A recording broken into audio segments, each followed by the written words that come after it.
Nuevamente, hermanos, estamos aquí reunidos para compartir la enseñanza de la palabra del Señor. Sabemos que la palabra Tanakh, como lo vimos en la sección pasada, significa el tórax, el Nabín y el Ketubín. Vamos a ver ahorita el Ketubín. Después del exilio de Babilonia, en el interludio, o sea, entre el año en el año 445 más o menos, se da la época del exilio. Ciro, rey de Persia, conquista a Babilonia y entonces esto le conceden el privilegio de volver de nuevo a su patria, donde encuentra todas las cosas destruidas, encuentra que los famosos de la ley, la generación nueva que había emprendido no lo conocían. Había un sinnúmero de cosas que había que arreglar. Entonces Nehemías se encargó de la parte administrativa, de la parte social y de la parte de la reconstrucción. Tuvieron problemas pues con Sanballat, etcétera, que era el de la Samaria. Sin embargo, Esdras, como era el doctor de la ley, él era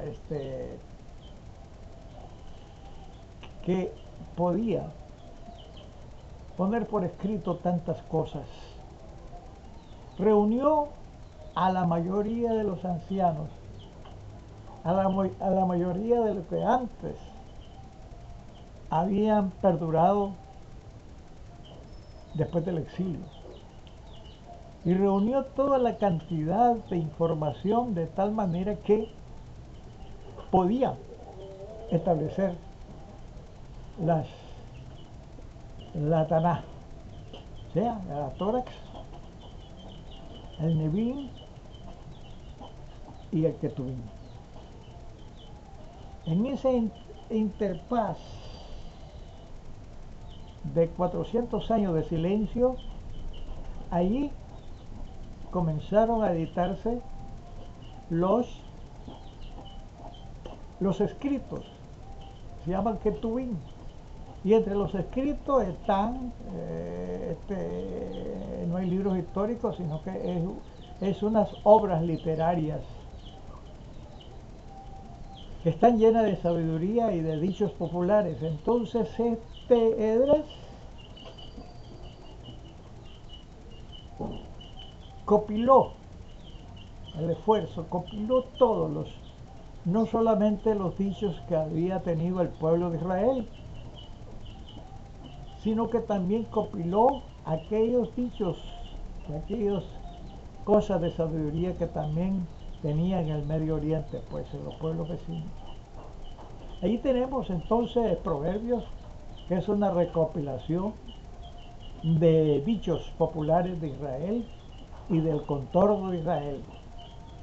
Tenemos el Cantar de los Cantares, que fue difícil, una discusión grande para que pudieran entrar en el canon, y entró en el canon hasta después de 400 años de haber venido Jesús. Tenemos el Coelet, el famoso Coelet en hebreo significa el eclesiastés, el predicador. Es una obra literaria muy buena y que el estilo es único, inusitado. Tenemos los Salmos, que es una recopilación de cánticos cultuales y también de cánticos de los pueblos vecinos que verdaderamente encerraban sabiduría. se utilizaban estos cánticos para el culto, ¿ya? Y la mayoría de ellos fueron puestos, igual que Eclesiastés, igual que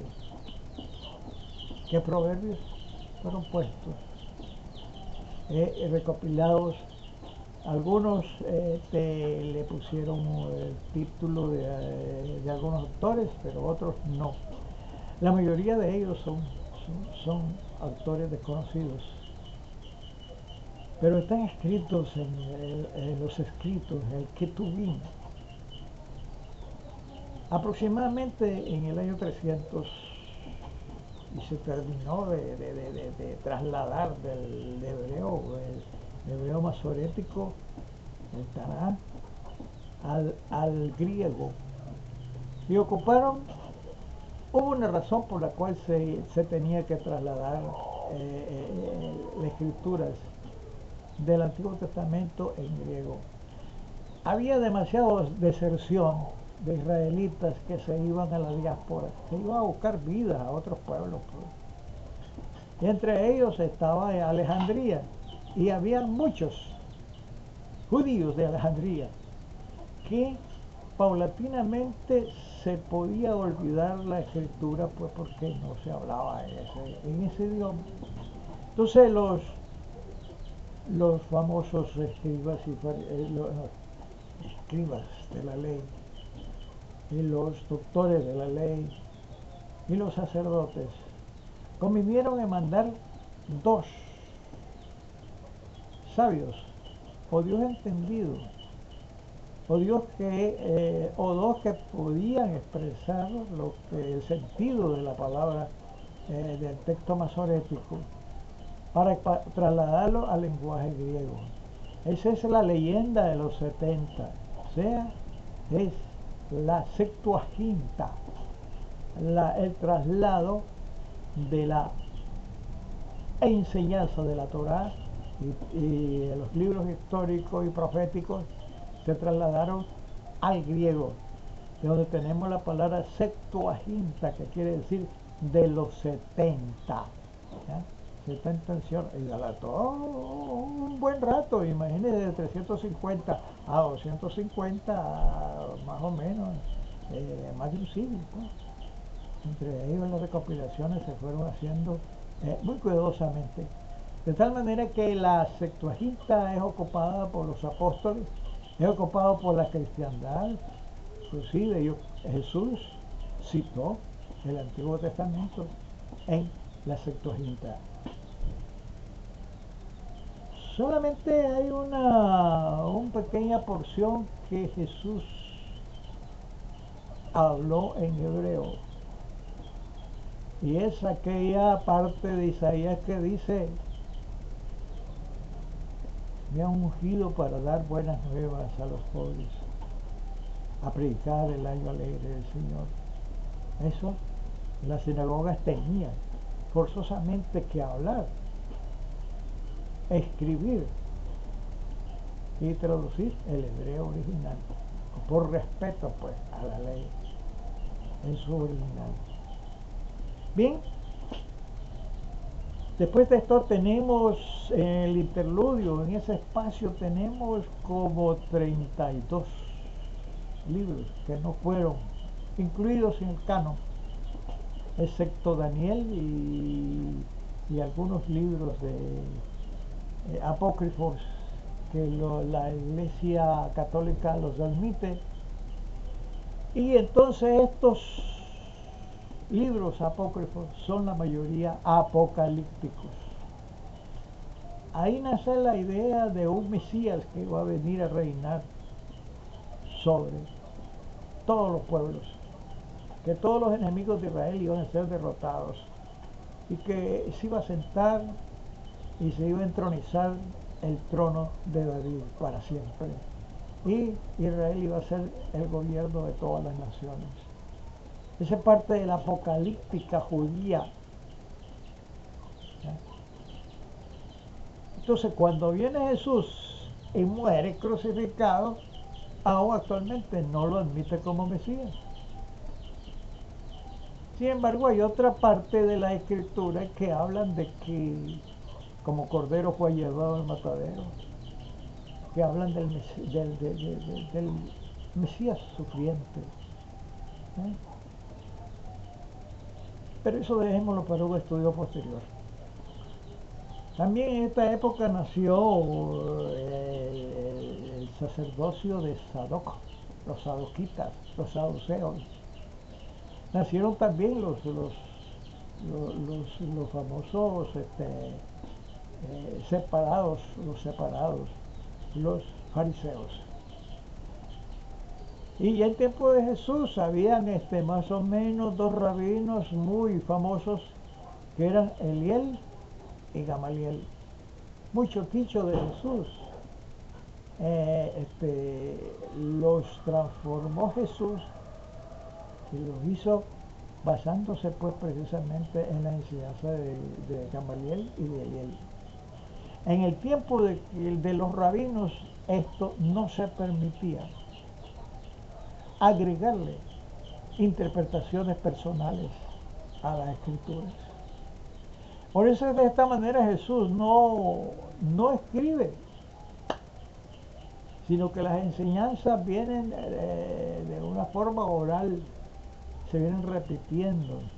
Y los que verdaderamente la captan son los discípulos, son los apóstoles y los seguidores de Jesús que lo acompañaron desde su proclamación en Galilea hasta su crucifixión en el monte del Gólgota.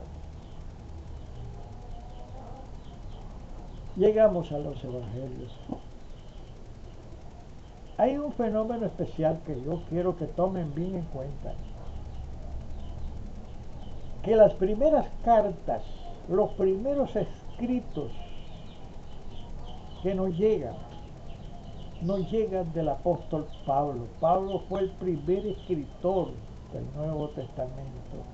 Su primera carta es a los tesalonicenses y es la primera carta que nació, pues se divulgó en el año 51.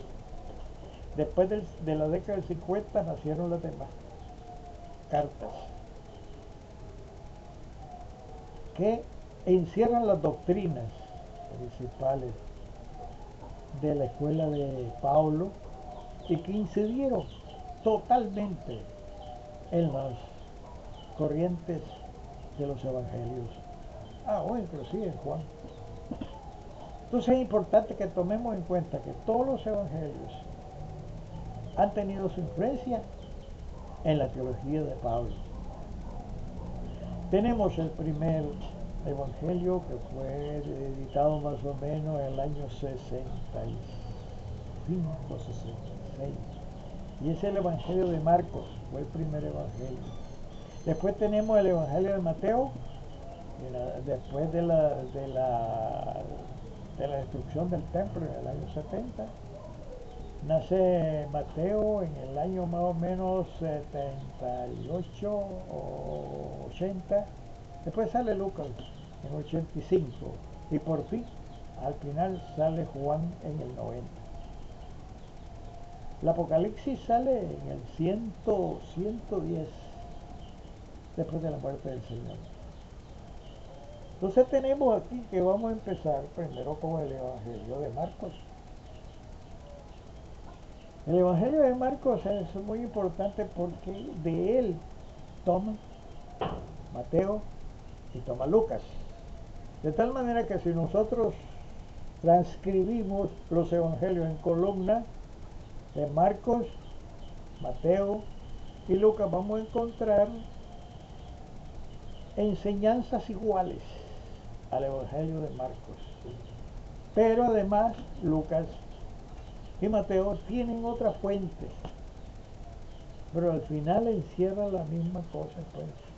Primero encierran el evangelio total de Marcos. De ahí las otras de tradiciones que tomaron y le dan cuerpo un poco diferente del evangelio de Marcos.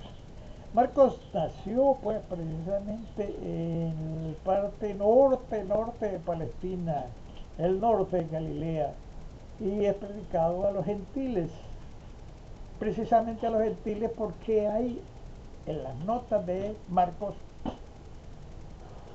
una particularidad. Él, con todo su ropaje, él explica más o menos las costumbres, explica más o menos los sitios donde se dieron principalmente los hechos de Jesús. De tal manera que es dirigido a aquellas personas que no son judíos, pero que son conversos y son paganos. Los paganos se convirtieron al cristianismo. El hecho más importante del Evangelio, que dice al principio del Evangelio, del Hijo de Jesucristo, el Hijo de Dios. La mesianidad en el campo de Marcos es secreta. En Marcos Jesús no quiere que nadie se diera cuenta de su misión ni de su persona. Cada vez que hacía un milagro mandaba a callar, que no le dijeran a nadie. Y el hecho mesiánico era ocultado. En su parte teológica, Marcos es un camino escabroso que llega hasta la cruz. O sea, es el evangelio de la cruz, el evangelio del siervo sufriente, el evangelio que quiere trasladar los valores de la sociedad imperante allá en el tiempo de Jesús de Palestina. Da lo mismo, pues, ricos y pobres, con diferentes aspectos de la riqueza, cómo se obtenía. Así también había pobreza, miseria, y esto lo consideraban como pecado. Todo aquel que era pobre era porque había desobedecido. Todo aquel que tenía enfermedad es porque también había desobedecido a la ley, etcétera, etcétera. Bien, Marcos nos lleva en el camino de la cruz. Los mismos discípulos no comprenden que el reino de Dios era el reino de la cruz en Marcos. Vamos al Evangelio de, apenas hacemos un pequeño relámpago. Tenemos el Evangelio de Mateo, que nació más o menos en la ciudad de Pelas, al noreste de Galilea. Estaba formado de judíos conversos. Entonces este Evangelio es especial. La mayoría de sus notas más rigurosas está en el cumplimiento del mesianismo en la persona de Jesús. Y así cita sucesivamente, como dijo el profeta Isaías, como dijo el profeta tal y tal y tal, lo aplican a Jesús en el Evangelio de Mateo. Es una comunidad perseguida, comunidad de pobres, judíos conversos, que creían en el mesianismo de Jesús. Estas personas tenían esta predicación pues, de Mateo, que no es Mateo el cobrador de impuestos, sino que es un escriba famoso que se había convertido.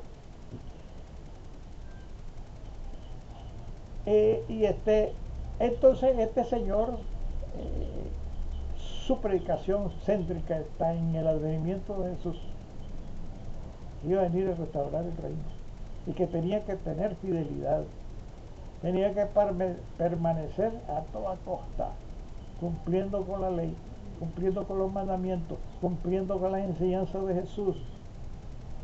Y su evangelio está precisamente plasmado, la constitución del cristianismo primitivo. Bienaventurados vosotros los pobres, porque de ustedes se ha predicado el reino, de ustedes el reino. Recuerden que en Mateo, como es predicado a los judíos, y los judíos tenían tanta, pero tanta reverencia a Dios, ¿ya? Que no lo pronunciaban, el tetramatrón no lo pronunciaban. Por respeto, solo decían Kyrie, el Señor. Entonces había tanto respeto al nombre de Dios que sustituyeron el nombre de Dios por el reino de los cielos. De tal manera que bienaventurados vosotros los que lloráis, porque seráis consolados. Bienaventurados los pacificadores, porque alcanzarán la paz. Bienaventurados los que tienen hambre y persecución, porque de ellos es el reino de los cielos, el reino de Dios. Sustituye a Dios por cielo. En otras palabras, el libro de Mateo es un libro especial, porque ahí está también la síntesis de la enseñanza de Jesús, que había que separarse de la riqueza, dárselo a los pobres, dárselo a los que tienen hambre. Vosotros los ricos, ya haber sido saciados, ya haber tenido tu consuelo en esta vida. Mas los pobres no lo han tenido. Su consuelo será en el reino de Dios. La sustitución está bien plasmada. Vamos con el Evangelio de Lucas. El Evangelio de Lucas es un evangelio muy dado a lo helenístico. Y está precisamente escrito para los gentiles, definitivamente para los gentiles.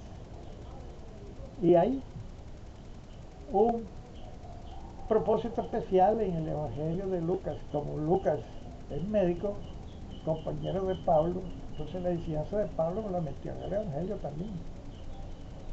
Y como era médico, entonces hace una descripción completa de los milagros, de las curaciones milagrosas que hacía Jesús.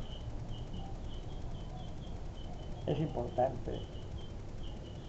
A propósito de consuelo, acuérdense de la partícula que fue introducida en el Evangelio de Lucas, de el rico que hacía grandes banquetes y el pobre Lázaro.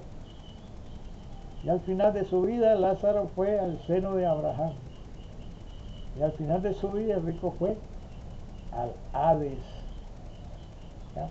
El griego significa sepultura, muerte.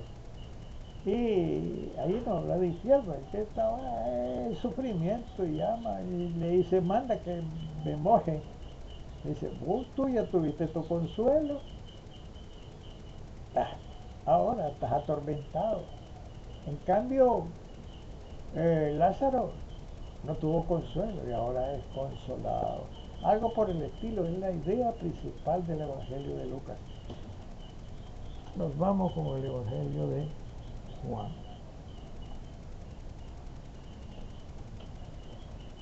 El Evangelio de Juan es característica porque difiere totalmente de todos los sinópticos, de los tres sinópticos.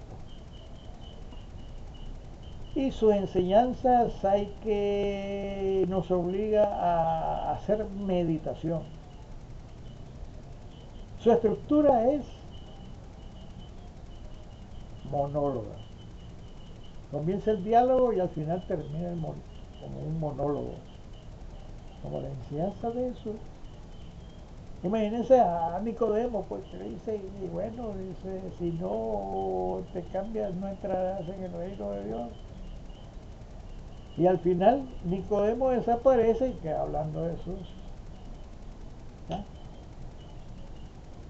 Y así sucesivamente casi todos los relatos no hablan de los episodios que hablan los evangelios sinópticos. Habla de 3 viajes, el último viaje es la muerte, 3 viajes a Jerusalén. especialmente en las fiestas. Jesús era bien fiestero.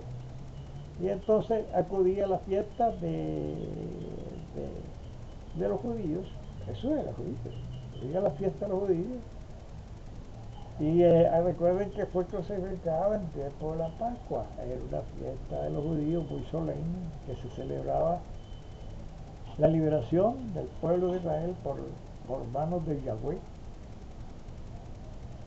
de manos de los egipcios. Es muy profundo, tiene sus características especiales. Fíjense bien que utiliza la mayoría alegorías. Y había que verdaderamente meditar sobre eso. Hay unos libros famosos, pero no los vamos a poner en la bibliografía de este curso porque cuando lleguemos al curso de Juan, ahí vamos a poner mucha bibliografía. Hay un actor que se llama C.H. Dock, quiere decir Charles Harold Dock. Este señor es especialista en el cuarto evangelio. Y contándole a uno de sus enseñanzas en el capítulo primero, dice a San Agustín, recuerden, Agustín de Nipona, dice a Agustín, fíjate que encontré, le dice algo que me llama la atención, dice, que el capítulo 1, versículo 1 al 8, hay un canto que no es cristiano, es hermético, es helenístico. Y dice, así es, dice, y yo encontré que decía, al principio el verbo, y el verbo era Dios, y el verbo era con Dios. En principio el primer evangelio. Entonces quiere decir que el evangelio de Juan comienza precisamente con los valores religiosos que tenía la comunidad circundante, porque Juan vivió en Éfeso, murió en Éfeso. Entonces esa era una comunidad helenística y entonces él ocupaba los valores helenísticos para evangelizar y introducir a Jesús y su misión. Hay que ver que este evangelio solo tiene 3 episodios grandes y habla de la característica de la relación que tiene él, su ministerio, con su familia. Dice, sus hermanos no creían en él,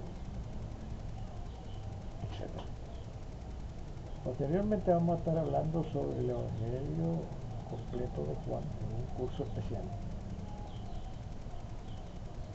Bendiciones. Tenemos las cartas de Pablo. Las cartas de Pablo, como dije, son anteriores a los evangelios. Y el problema más grande que tiene estas cartas que nos llegan con algo inconcluso. Las dos cartas a los Corintios son expresión de contestación de preguntas que hicieron los corintios en varias cartas dirigidas a Pablo, que se perdieron. Tantas cosas se perdieron. Entonces Pablo escribe esas dos cartas explicando y dando solución a problemas. En aquel tiempo, la cristiandad lo ha tomado eso como una enseñanza pura y que tenemos que cumplirla. Y verdaderamente en la teología de Pablo vamos encontrando que es la teología de solución de problemas. Recuerden en la primera carta a los tesalonicenses, él plasma su expectativa judía, jamás dejó de ser judío. No crean, dice, que los que duermen ya no tienen esperanza, porque aún abrir y cerrar de ojos, cuando se tocan las trompetas, los que duermen en Cristo Jesús resucitarán. Y los que hayamos quedado, quiere decir, se incluye Él, porque Él cree que la venida de Jesús es inminente, es inmediatamente, al vuelo de la esquina, al amanecer del nuevo día. Y los que hayamos quedado seremos transformados y seremos con Él y estaremos con Él en las nubes. Es parte del Apocalipsis de Pablo. La carta de los Romanos es un compendio de la doctrina que ocupa la iglesia, pero que también son contestaciones a problemas de la iglesia de Roma, y así sucesivamente.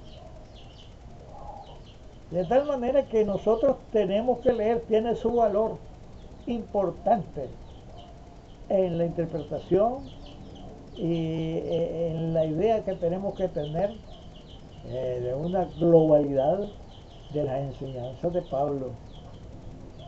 No vamos a preguntar si esas enseñanzas eran de Jesús, porque Jesús, el Jesús histórico, desaparece en la crucifixión. Pablo habla del Jesús glorificado en su resurrección. Un personaje diferente, glorificado. Con esto concluimos, hermanos, la parte de en medio de este curso, que son los evangelios y las cartas. Dios les bendiga, Dios les guarde. Le hablo para ustedes, los siervos en el Señor, Ramón Antonio Pérez Talavera. Bendiciones grandes. Amén.